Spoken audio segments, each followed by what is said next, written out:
Hey guys, what's up? Welcome to another episode of PondBassmaster. Today we're going to be talking about fishing line.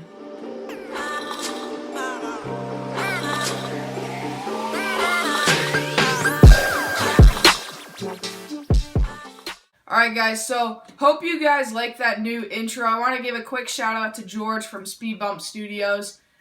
He helped me out with my logo and my intro, so quick shout out to him. Alright guys, so now we're going to talk about the kinds of fishing lines, when you're going to use them, and what you're going to use them for. Fishing line is the most important thing in fishing. I mean, it's pretty self-explanatory. It's what connects the fish to you. So let's start talking about the different kinds of fishing line and when to use them. So the first kind of fishing line is probably the most common, the kind you guys probably started out with. That's monofilament, also referred to as mono. It has... it's really inexpensive. It's kind of thick in diameter. It's really inexpensive. Like I said, you can get this at Walmart for about $1. But the only time I really use monofilament is when I'm using a leader on saltwater gear, or when I'm out of fluorocarbon or braid to put on a spinning rod, or when I take people fishing. I'll usually spool up monofilament on their reels. So if they get tangled, I'm not going through a ton of money. But monofilament has a ton of memory, which means if I take some of this off here. So if I take some of this off here, you'll notice, I don't know how well you guys can see that, but if I just let this fall off, it's going to coil up like a spring. I don't know how well you'll be able to see that, but it's making loops. That's what memory is, and monofilament has a really high memory, which means it gets tangled easier. So pro, it's inexpensive. Con, it's really thick. And it has really high memory, so it tangles really easily. Alright guys, so the next kind of fishing line, I'm going to put two of them together. That's copolymer and fluorocarbon. Reason I'm putting these together is because I think they're very similar. This is P-Line Fluoroclear, great stuff. I've used fluorocarbon before, I've used Cigar. I think Red Label or something like that.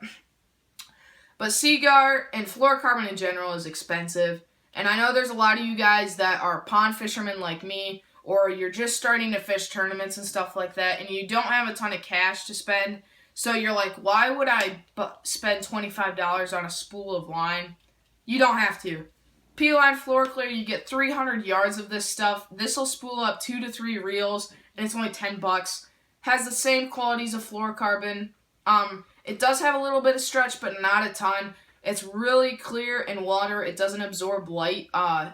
This is basically copolymer line that's coated in fluorocarbon. So it has the invisibility that fluorocarbon does, but it casts a lot better than fluorocarbon. And it's inexpensive. So that's why I'm going to choose copolymer over fluorocarbon. If you guys swear, I know some guys swear by fluorocarbon. Fish what you have confidence in. This is just, this is my opinion, that you don't need to spend a lot of money on fluorocarbon. So pick up some copolymer. You can find this stuff everywhere. Pros are, it's inexpensive, it's invisible, it casts well, and then the cons.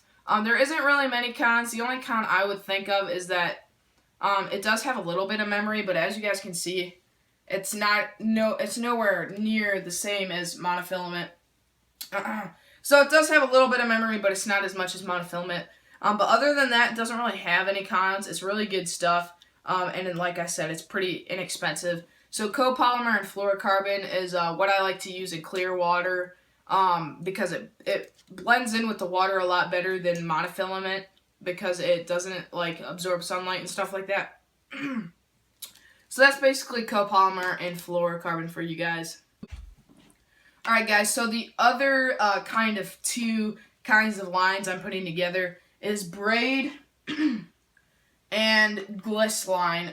The reason I'm putting these two together is they're pretty similar. I'll first go over braid. This is Spiderwire Stealth Braid. Again, if you're an angler on a budget, Spiderwire Stealth Braid or Suffix 832 is really good braid for the money. Qualities of braid, strength to line diameter is really, really good. For example, this is 12-pound test, this is 50-pound test braid, but this has the same diameter as this, and that's why braid is so popular. It cuts through the grass really well. The only con about it is that it's colored.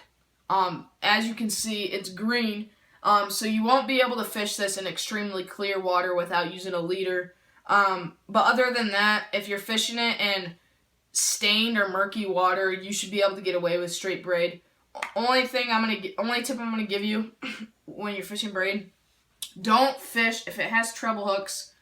Don't fish braid with it, because you're gonna be putting too much pressure on those treble hooks.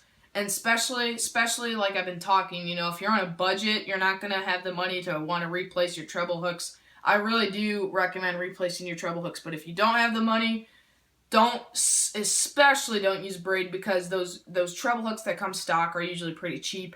And if you use 50-pound braid with no stretch, you're gonna bend those treble hooks out really easily.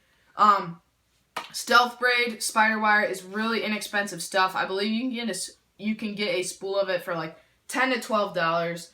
You get 125 yards of it, which fills up 1 to 2 reels. When I'm spooling up braid, depending on what setup it is, I usually don't spool a whole lot on it because I'm usually just flipping and pitching. But for my frogging setup, you know, I'll spool a whole spool of it on there. So it's honestly your opinion. But braid is a really good line. It doesn't have any memory at all, which means it doesn't tangle hardly ever. So it's really good stuff, relatively inexpensive. So if you fish a lot of heavy cover, I'd really recommend braid. So next up is gliss. I kind of put this with the braid because braid and gliss are similar. Gliss is the 5th form of fishing line. It's a monotex. It's similar to braid because it's thin. This is 40-pound, but it has the same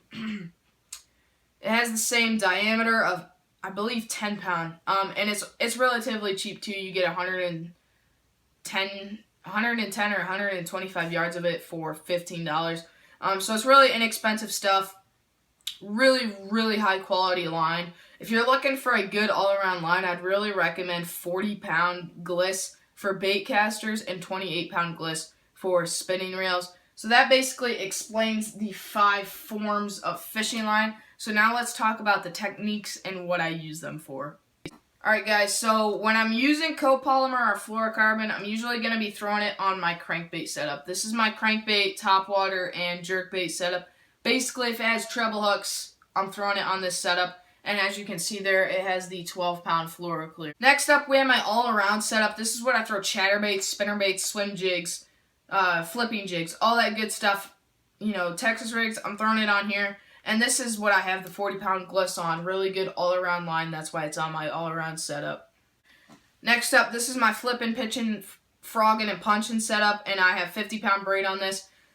Heavy cover setup, 7-foot heavy rod. You're going to be wanting to use braid, and especially 50 to 65-pound braid. Alright guys, and then on my spinning setup, I'm using 12-pound gliss. I prefer 28-pound gliss, but I like 12-pound gliss, especially for drop shotting, because it is so thin, you can barely even see it. I believe this has the same diameter as 4-pound test, but it's in 12-pound test. So really, really great line, but again, I have gliss, and I'll usually run about a 6-foot fluorocarbon or copolymer leader on this. So that basically describes what techniques I use the lines for. Alright guys, thanks so much for watching. If you guys want to get some of these reels I showed you, I'll put the link in the description below. Like this video if you liked it. Comment video suggestions. It's still winter time. I should be getting outside and making better videos around March or April. Subscribe if you haven't already, and I'll see you guys in my next video. Peace.